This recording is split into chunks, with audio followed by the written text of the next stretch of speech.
Is Jesus really the only way to God? This question deserves a real answer. It sounds exclusive, arrogant even. So let's really take a look at it. First, consider what's actually being offered. God didn't leave us guessing. He didn't post a list of acceptable routes and wish us luck. He sent Jesus, and Jesus was direct about what that meant. John 14:6 says, Jesus told him, I am the way, the truth, and the life. No one can come to the Father except through me. That's either the most important thing ever said, or it isn't true. There's not much middle ground. Imagine you're bitten by a rattlesnake. You get to the hospital and the doctor tells you there's one antivenom that will save your life. They have it. They're offering it to you right now. Would you argue that there must be other options? Would you refuse it because you didn't like that there was only one cure? Of course not. You'd take it. That's the situation here.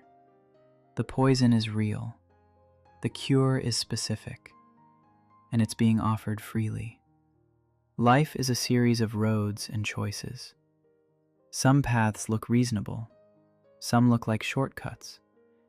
But if the destination is God, only one road actually gets you there. Psalm 119:105 says, Your word is a lamp to guide my feet and a light for my path. God isn't hiding the path. He's lighting it. But you have to be on it. What about people in other religions? A lot of people get stuck on whether or not Muslims, Jews, and Buddhists have it wrong. Here's an honest answer. It's not your job to settle every theological question before you decide what to do with Jesus. That's between them and God. What you can do is look at what's right in front of you. So if you're genuinely open to the idea that there might be multiple paths, here's a fair question. If you had to pick one, why not pick the one where the work is already done? Every other major religion asks something of you. Follow the rules, earn your way, perform well enough. But Christianity is the only one where God looked at the gap between us and Him and closed it Himself.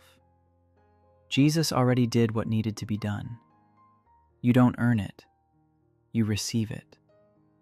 That's not a religion of rules. That's an invitation. Faith wasn't designed to be complicated. Think about who Jesus spent most of His time with. Not philosophers, not religious scholars, fishermen, tax collectors, everyday people with ordinary lives and no theological training. That wasn't an accident.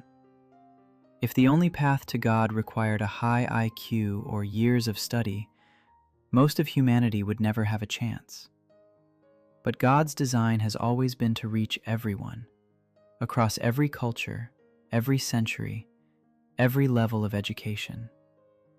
The person who never finished school and the person with a PhD start at the exact same place, on their knees, receiving something they couldn't earn.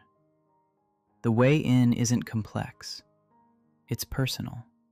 Some people push back on the exclusivity of Christianity not because they've thought it through carefully, but because accepting it means their own way isn't enough. That's a hard thing to sit with. Pride has a way of dressing itself up as intellectual objection. The real question isn't whether God provided enough options. The question is whether you've actually tried the one He provided. God solved the problem. He opened the path. He's offering it right now. All you have to do is believe that Jesus is the way to God. For more written reflections on this journey, visit clarifyscripture.org. And if you want to follow along, make sure to use the interactive button on screen to subscribe. I'll see you in the next video.